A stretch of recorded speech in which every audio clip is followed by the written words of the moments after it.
Back to news. Bulletin లో మరో breaking news చూస్తున్నాం. ఈడీ అరెస్ట్ ను సవాలు చేస్తూ ఎమ్మెల్సీ కవిత వేసిన పిటిషన్ పై అయితే నేడు సుప్రీంకోర్టులో విచారణ జరగబోతోంది. క్రిమినల్ ప్రొసీడింగ్స్ క్వాష్ చేయాలని కోరుతూ పిటిషన్ దాఖలు చేశారు కవిత తరపు న్యాయవాదులు. దీనిపై త్రిసభ్య ధర్మాసనంలో ఉన్న justice Sanjiv Khanna, justice MM Sundresh, justice Bela M త్రివేదిలో విచారణ జరుపుతున్నారు. ఇప్పటికే ఢిల్లీ లిక్కర్ స్కామ్ లో అరెస్ట్ అయిన కవిత ఈడీ కస్టడీలో ఉన్నారు. ఇదే కేసులో ఢిల్లీ సీఎం అరవింద్ కేజ్రీవాల్ ను ఈడీ అధికారులు అరెస్ట్ చేశారు.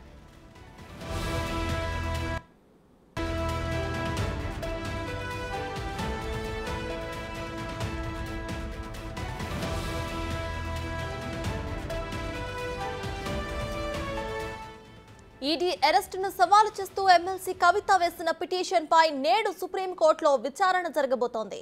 క్రిమినల్ ప్రొసీడింగ్స్ క్వాష్ చేయాలని కోరుతూ పిటిషన్ దాఖలు చేశారు. దీనిపై త్రిసభ్య ధర్మాసనంలో ఉన్న justice Sanjiv Khanna, justice MM Sundresh, justice Bela M త్రివేదిల ధర్మాసనం విచారణ జరపబోతోంది. ఇప్పటికే ఢిల్లీ లిక్కర్ స్కామ్ లో అరెస్ట్ అయిన కవిత ఈడీ కస్టడీలో ఉన్నారు. ఇదే కేసులోనే ఢిల్లీ సీఎం అరవింద్ కేజ్రీవాల్ ను కూడా ఈడీ అధికారులు అరెస్ట్ చేశారు.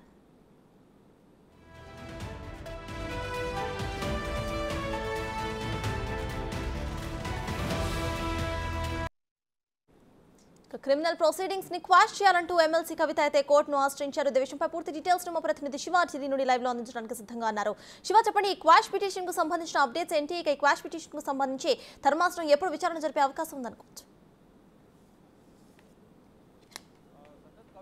సంబంధించి తన అరెస్టు చట్టవిరుద్ధమంటూ కూడా సుప్రీంకోర్టును ఆశ్రయించారు. ఏదైతే ఈడీ అరెస్ట్ చేసిందో దాన్ని క్వాష్ చేయాలంటూ కూడా పిటిషన్ దాఖలు చేశారు. ఈరోజు త్రిసభ్య ధర్మాసనం దీనిపై విచారణ చేయనుంది. ఢిల్లీ లిక్కర్ స్కామ్ కేసులో ఆరోపణల నేపథ్యంలో అరవింద్ కేజ్రీవాల్ అలాగే కవిత కీలకంగా వ్యవహరించారని ఆధారాలున్నాయి. ఈ నేపథ్యంలోనే కవితను అరెస్ట్ చేశామనేది ఈడీ అధికారులు తెలుపుతున్నారు. దానిలో భాగంగానే మార్చి 15వ తేదీన కవితను హైదరాబాద్లో అరెస్ట్ చేసి అదే రోజు రాత్రి ఢిల్లీకి తరలించారు. 16వ తేదీన రౌజోనీ కోర్టులో ఎంకే నాగ్పాల్ ముందు హాజరుపరిచిన తర్వాత 10 రోజుల ఈడీ కస్టడీ కోరారు. ఈడీ అధికారులు 7 రోజుల ఈడీ కస్టడీ ఇచ్చారు. ప్రజెంట్ ఈడీ కస్టడీ కొనసాగుతోంది. ఈరోజు 6వ రోజు ఈడీ కస్టడీ కొనసాగుతోంది. 11 గంటలకు కవితను ఈరోజు కూడా ఈడీ అధికారులు విచారించబోతున్నారు. ఉదయం 11 గంటల నుంచి సాయంత్రం 5 గంటల వరకు విచారణ కొనసాగనుంది. రేపటితో ఈడీ కస్టడీ ముగియబోతోంది. రేపు మధ్యాహ్నం 12 గంటలకు మళ్ళా రౌజోనీ కోర్టులో నూతన న్యాయమూర్తి కావేరి బవేజా ముందు కవితను హాజరుపరిచి మళ్ళా కస్టడీ కోరే అవకాశం అయితే కనిపిస్తోంది. మొత్తంగా చూసుకుంటే కవిత అరెస్ట్ అనేది అక్రమంగా చేశారు. ఇది చట్టవిరుద్ధంగా జరిగింది. ఏదైతే ఈడీ అరెస్ట్ చేసిందో దానికి సంబంధించి ఈ అరెస్టును క్వాష్ చేయాలంటూ కూడా సుప్రీంకోర్టులో పిటిషన్ దాఖలు చేశారు. ఈ నేపథ్యంలోనే ఈరోజు కవిత పిటిషన్పై సుప్రీంకోర్టు త్రిసభ్య ధర్మాసనం విచారణ జరపనుంది. ఏదైతే కవిత అరెస్టుకు సంబంధించి గతంలో సమ్మన్లకు సంబంధించి కూడా సుప్రీంకోర్టును ఆశ్రయించారు. అరెస్టు చేసిన తర్వాత ఈ సమ్మన్లు చెల్లవు, నిరర్ధకమని తెలిపిన నేపథ్యంలో సుప్రీంకోర్టులో మొదటి పిటిషన్ ఉపసంహరించుకుని రెండవ పిటిషన్ రిట్ పిటిషన్ దాఖలు చేశారు. రిట్ పిటిషన్ దాఖలు చేసిన నేపథ్యంలో ఈ రోజు దీనిపై విచారణ జరపనున్నారు. Justice Sanjiv Khanna, justice MM Sundresh, justice Bela M త్రివేదిల త్రిసభ్య ధర్మాసనం కవిత పిటిషన్పై విచారణ చేయనున్నారు. ఇప్పటికే కవిత అరెస్ట్ అయ్యి ఈడీ కస్టడీలో ఉన్నారు కాబట్టి ఈరోజు కీలకం కాబోతోంది. అంటే కవిత ఆల్రెడీ అరెస్ట్ అయ్యారు కాబట్టి ఈ అరెస్ట్ అనేది అక్రమంగా జరిగింది. దీనికి సంబంధించి ఈడీ అధికారుల నుంచి వివరణ కోరాలంటూ కూడా ప్రతివాదిగా ఈడీని అక్కడ కవిత పిటిషన్లో పేర్కొన్నారు. అంటే కవితను ఎప్పుడైతే అరెస్ట్ చేసి ఈడీ కార్యాలయం తరలించారో ఆ మరుసటి రోజు ఉదయమే 6:30 కవిత భర్త ఆన్లైన్లో సుప్రీంకోర్టు పిటిషన్ దాఖలు చేశారు. దాఖలు చేసిన తర్వాత దానిపై విచారణ కొనసాగింది. అంటే గతంలో పిటిషన్పై 19వ తేదీన విచారణ కొనసాగుతున్న నేపథ్యంలో ఈ పిటిషన్ సమ్మన్లకు సంబంధించి పిటిషన్ చెల్లదు. ఆల్రెడీ ఈడీ అరెస్ట్ చేసింది కాబట్టి ఈ సమన్లు అనేవి చెల్లదు కాబట్టి ఈ సమన్ల పిటిషన్ చెల్లదు.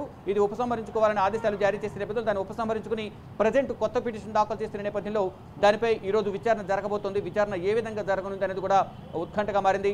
ఇటు ఈడీ తరపున assistant attorney general solicitor general AS Raju వాదనలు వినిపించబోతున్నారు. ఇటు మరోవైపు కవిత తరపున కపిల్ సిబాల్, ఇతర సీనియర్ న్యాయవాదులు కవిత తరపున వాదనలు వినిపించబోతున్నారు. మొత్తంగా చూసుకుంటే కవిత అరెస్ట్ అనేది అక్రమంగా జరిగిందనేది కవిత తరపున న్యాయవాదులు వాదనలు వినిపిస్తున్నారు. దానిలో భాగంగానే ఈరోజు త్రిసభ్య ధర్మాసనం మొదట రాజ్యాంగ ధర్మాసనం ముందు పిటిషన్ మెన్షన్ చేసిన నేపథ్యంలో వేరే బెంచ్కి శ్రీజయ చంద్రచూడ్ దీన్ని బెంచ్కి బదిలీ చేశారు. బదిలీ చేసిన నేపథ్యంలో ఈరోజు త్రిసభ్య ధర్మాసనం బేలాయం త్రివేది అలాగే జస్టిస్ సుందరేష్ల ధర్మాసనం త్రిసభ్య ధర్మాసనం ఈరోజు కవిత పిటిషన్పై విచారణ జరగనుంది. మరోవైపు ఈరోజు అరవింద్ కేజ్రీవాల్కి సంబంధించిన పిటిషన్పై కూడా సుప్రీంకోర్టులో విచారణ జరగబోతోంది. ఈరోజు అంటే మెన్షన్ చేయబోతున్నారు ఉదయం 10:30 సిజేఐ ముందు chief justice of India bench ముందు మెన్షన్ చేయబోతున్నారు. దానికి సంబంధించి కూడా ఈరోజు విచారణ కొనసాగే అవకాశం కనిపిస్తుంది. రెండు కేసులకు సంబంధించి కూడా ఈరోజు కీలక డేగా కూడా మనం చెప్పుకోవచ్చు. కీలక పరిణామం ఈరోజు చోటు చేసుకున్న అవకాశం కనిపిస్తుంది. అంటే ఢిల్లీ లిక్కర్ స్కామ్లో కీలకంగా ఉన్న ఇద్దరిని కూడా అరవింద్ కేజ్రీవాల్ అలాగే కవితను కూడా అరెస్ట్ చేశారు. గతంలో ఉన్న సూత్రధారులు పాత్రధారులు అందరూ కూడా అరెస్ట్ అయ్యే ఆరోపణలు ఎదుర్కొన్నారు. వారు అప్రూవర్గా మారారు. వారందరూ ఇచ్చిన వాంగ్మూలం ఆధారంగానే వీరిద్దరిని అరెస్ట్ చేశామనేది ఈడీ అధికారులు అభియోగాలు నమోదు చేస్తున్నారు. దానిలో భాగంగానే ఈరోజు రౌజేని కోర్టులో అరవింద్ కేజ్రీవాల్ కూడా 11 గంటల తర్వాత హాజరుపరచబోతున్నారు. కవిత పిటిషన్కి సంబంధించి సుప్రీంకోర్టులో ఈరోజు విచారణ జరగనుంది. Sartaj. Right, thank you Shiva.